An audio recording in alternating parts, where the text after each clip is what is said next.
So for our first bone of the day, we're going to learn about the humerus, because there's nothing funny about the skeletal system. So on the humerus, you do have to be able to identify left from right. And how you're going to do that is this part up here is called the head, and there's this nice smooth articulating surface, and that has to face medially to articulate with the glenoid cavity of your scapula. So the question is, all right, well, does it go medially this way or medially this way?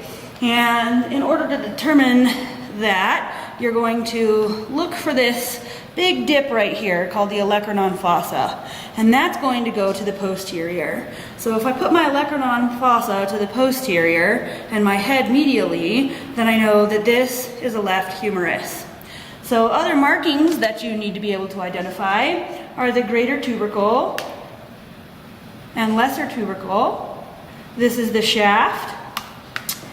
Epicondyles sit upon condyles, and the condyles in the humerus have different names. So this would be the medial epicondyle here. Here's the lateral epicondyle here.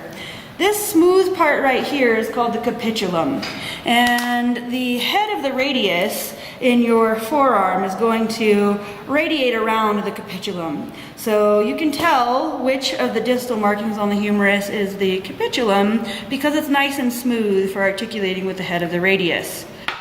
This other part is called the trochlea, and it's going to articulate with the trochlear notch of the ulna and allow you to flex your elbow joint. So those are all of the markings: the greater tubercle, lesser tubercle, shaft, medial epicondyle, capitulum, trochlea, and Olecranon fossa.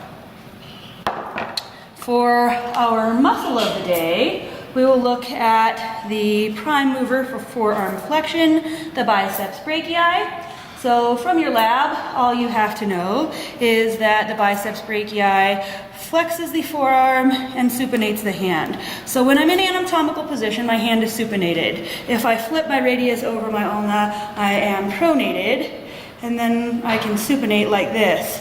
So biceps brachii is a forearm flexor and a supinator. So as far as origins and insertions go, you can just know that we are originating in the scapula and inserting into the radial tuberosity. Okay, so let's do our muscle meditation, and we will breathe in, biceps brachii, and breathe out, flexes forearm. And breathe in, biceps brachii, and breathe out, supinates forearm and hand. And breathe in, biceps brachii, and breathe out, flexes forearm. And breathe in, biceps brachii, and breathe out, supinates forearm and hand. And breathe in, biceps brachii, and breathe out, flexes forearm. Breathe in, biceps brachii, and breathe out, supinates forearm and hand. Breathe in, biceps brachii, breathe out, flexes forearm.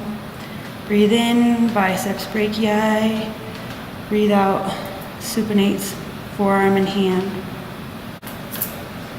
Breathe in, breathe out, and come back to class.